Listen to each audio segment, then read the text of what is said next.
Mecca is missing. Torpedo 1. Eyewitness testimony. Islamic sources claim that Mecca was the holy city of Islam, and from there they conquered the Middle East. But there are three problems with these sources.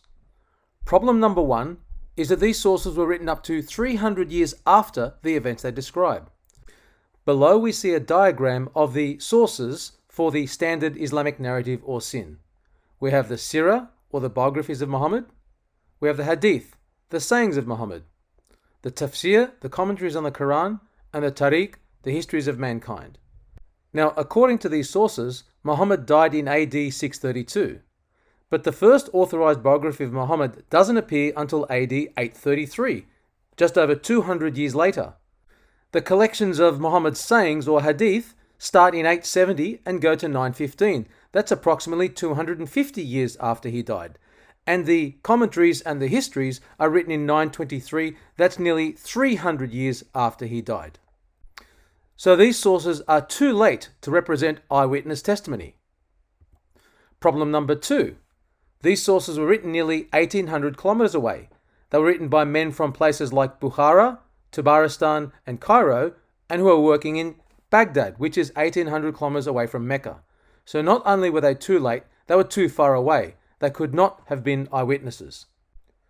And problem number three arises because if we are going to be truly evidence-based, we can only go by the manuscript evidence. So we have to examine the earliest manuscripts for these sources.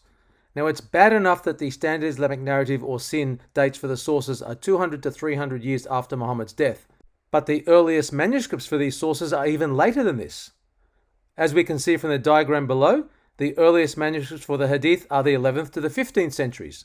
For the Sirah or biographies are also 11th to the 15th centuries, and the Tafsir and Tariq are the 11th to the 15th centuries. That is from 400 to 800 years later. This is conclusive proof that we don't have any eyewitness testimony. Torpedo 1 scores a direct hit. What's the Muslim response to this? Arabic whispers or Muslim telephones?